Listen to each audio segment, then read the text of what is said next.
Then I'd sit on the deck and listen to people. "Why are you here?" they asked to begin with. "Go home, it is not safe here. This place is cursed." It was better with Belgians, at least it was peaceful. Now all we have is war.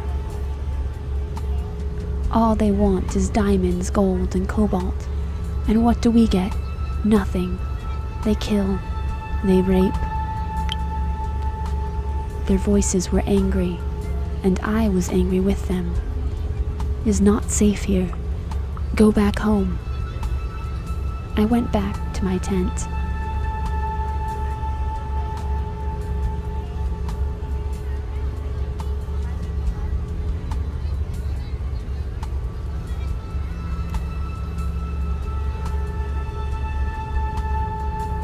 I'd sit in my tent and write for hours. I was in the heart of darkness, I wrote, stuck in connotations from old books.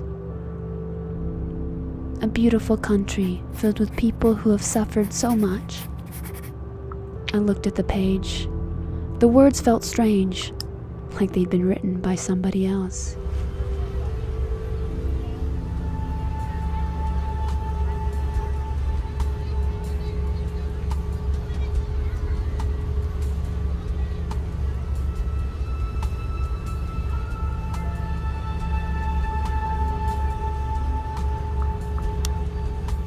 I'd watch the river and the green, rolling banks. Every other day I'd go to the captain's bridge to charge my phone. The first time I went there, Captain Ngondo held out his hand.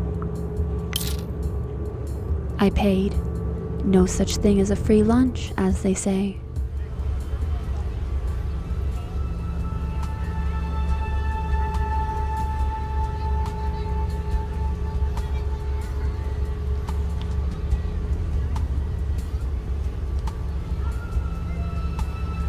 When I was tired, I slept or read a book. Sometimes boats came from the villages we passed, with food for sale. We didn't sail at night. The captain would moor somewhere near a village. There was a lot of stuff in the water. Trash of all shapes and colors. Crocodiles that looked like logs. Until they moved, that is. Branches and rafts of drifting glass. A body drifting face down.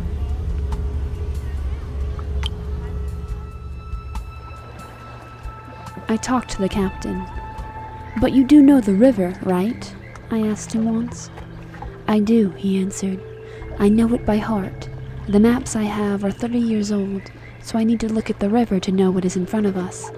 That is why it is always safer not to sail at night."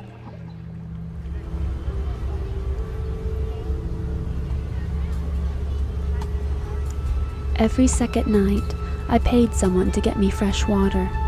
I was afraid I wouldn't be able to find the way back to my tent in the dark.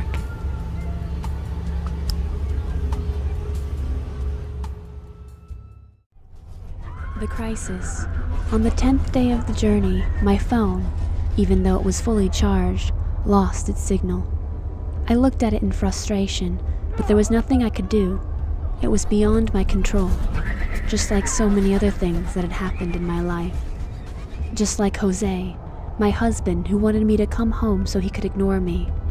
Nobody thought about me. I looked at the useless piece of junk in my hand, feeling more and more isolated. Nobody cared about me. My husband hadn't even sent me a message. My daughter was absorbed in her relationship and preparing for the arrival of her baby. They had their own lives and didn't need me anymore. I looked at myself in the mirror. The face that looked back on me was tired and wrinkled. There was a bright red pimple on my cheek. That only made me angrier. A fucking pimple, can you believe it? I felt cold. I reached for my fleece and draped it over my shoulders. The sun was unbearable, so I moved into the shade, but it felt even colder there. And then I started to shiver. "Oh no," I said. "Are you okay?" asked Feza, the whiskey seller. No, I'm not. I'm freezing, I shivered. She looked me over. You don't look good, she decided. Go get someone, she said to one of her sons. 10 minutes later, there was a girl in a white coat headed my way. I'm Gloria, she said. I'm a nurse. Oh great, a nurse when I need a doctor. Gloria ignored me and put her hand on my forehead. Then she grabbed the sides of my head and rolled my eyelids down. Hey, I didn't say you could do that. You have a high fever, she said. How do you feel? Bad, I said, and very weak. Have you been taking anti-malaria drugs? My heart sank. I could feel a pit opening in my stomach.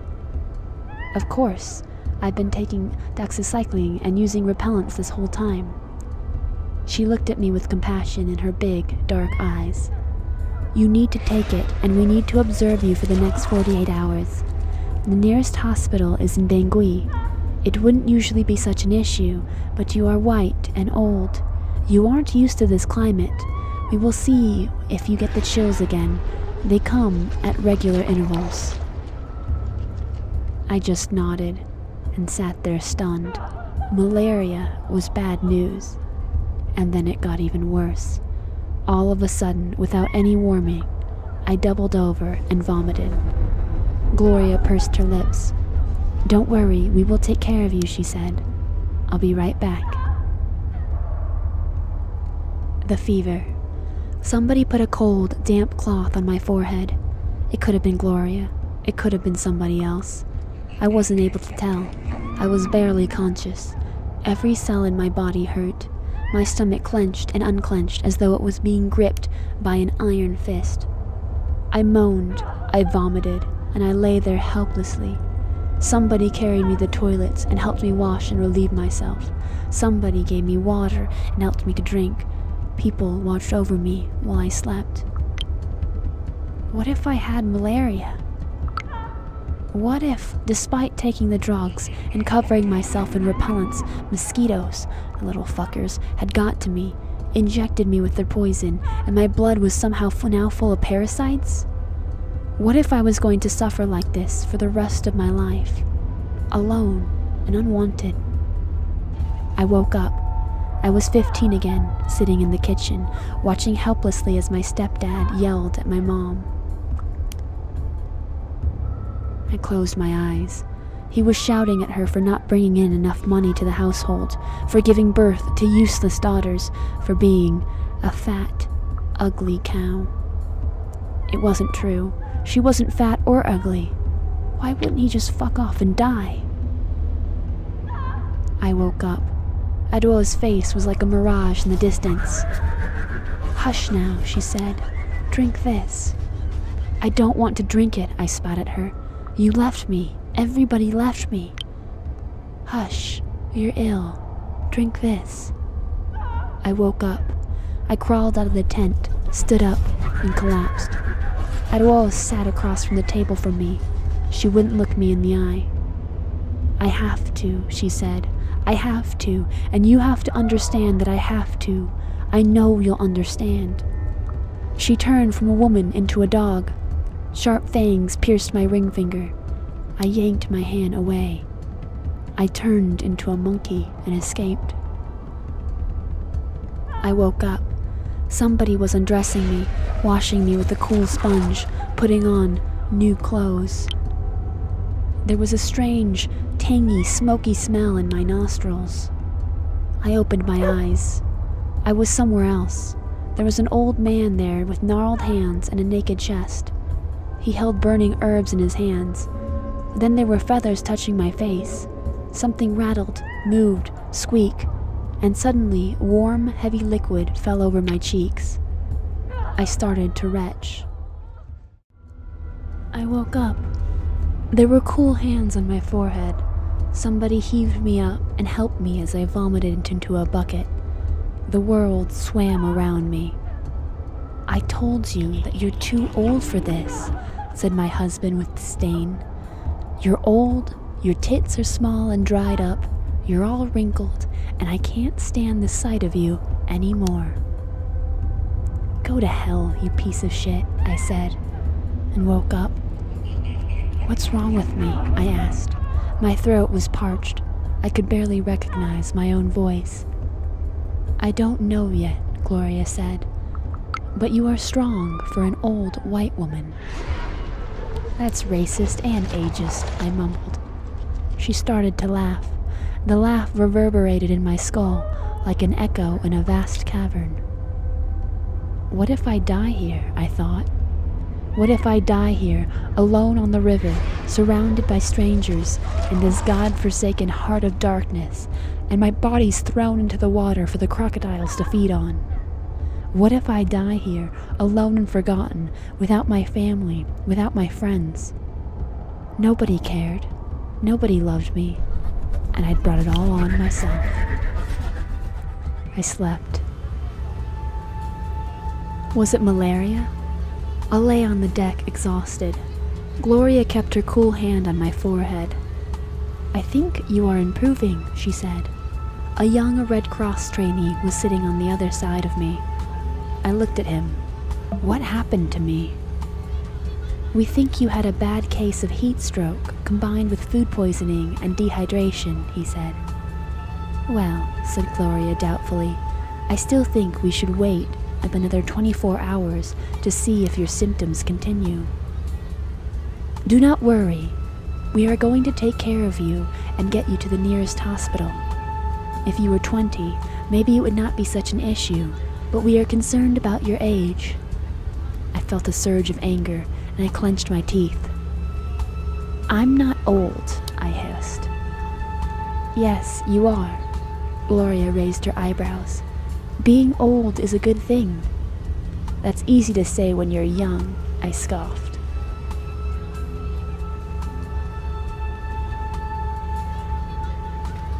For the next few days, I found myself constantly frustrated. I was frustrated because the boat is slow. I was frustrated because the sun shone too brightly. I was frustrated because people laughed too loud. And I felt anything but normal.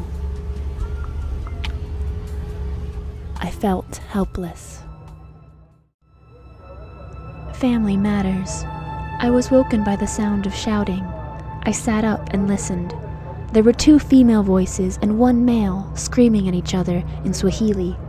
I didn't understand much, but what I did get was disturbing enough. I opened up my tent. I knew who it was. A couple and their daughter. She was around the age of 15 and always wore her braids up in a bun. She'd been friendly to me so far on the journey and even tried to bum a cigarette from me on a few occasions. They stopped yelling when they saw me. The daughter ran off towards the food stalls.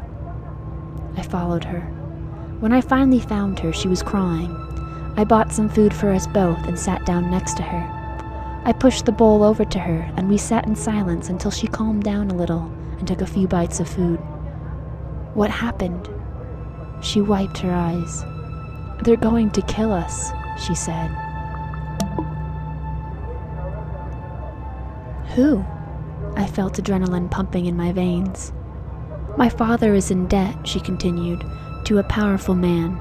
He said that if my father does not pay the debt, he will kill us all. And my father does not have the money, so he was told that he can pay his debt with me." What? I wasn't sure if I heard that right. "The man has a son. He wants me to marry him." She looked me in the eyes. "You know how it is going to be," she croaked, and suddenly years of worry and toil were etched into her face, making her look even older than me. I knew how it would be. The anger that had been burning in me since Adwa's funeral flared and spread like a wildfire. She would be raped, she would be beaten, she would bear a child before she was 17, and maybe die in childbirth. She would live in a strange village away from her family that would not care for her anyway. Girls were a commodity here, sold to the highest bidder. I clenched my fists. I'd heard hundreds of stories like hers and met dozens of women who were victim of men's greed and stupidity. I knew how it was going to end, in whose statistics, and a report on a desk at UN headquarters no one would ever bother to pick up. All I could do was hug her and hold her tightly as she cried. Maybe it helped, maybe not. I'd never know.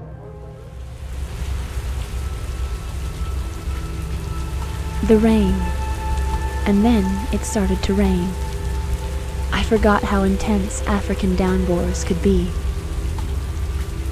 I was wet to the bone. Everything was soaked through.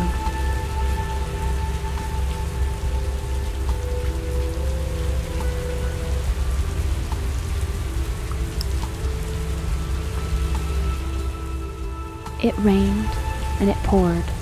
Social life ceased to exist. Everybody stayed under their tarpaulins to avoid getting wetter.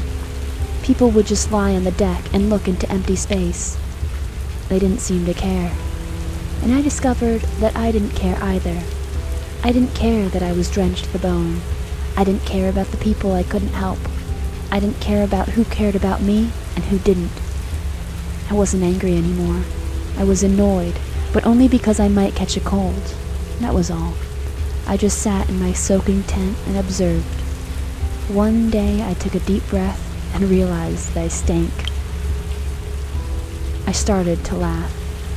It felt like I was in Africa again, in the middle of nowhere, surrounded by thousands of unknown people, damp all the time, and traveling along a river through a jungle that echoed with strange noises every night. I was finally starting to feel at home.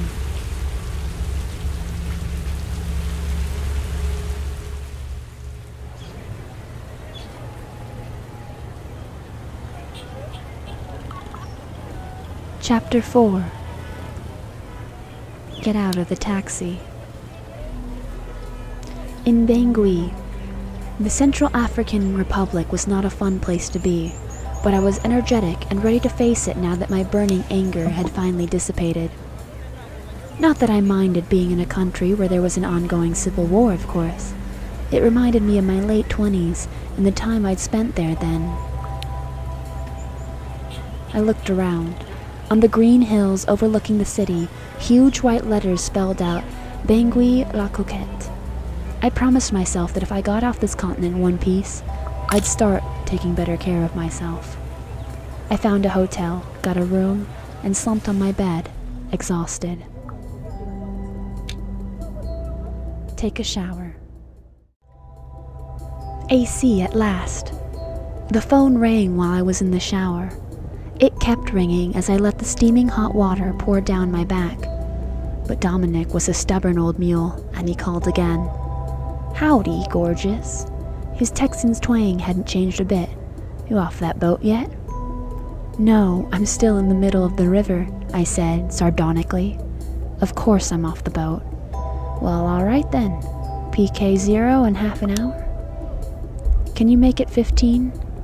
Can't wait to see me, can you? We laughed. I made sure I was late.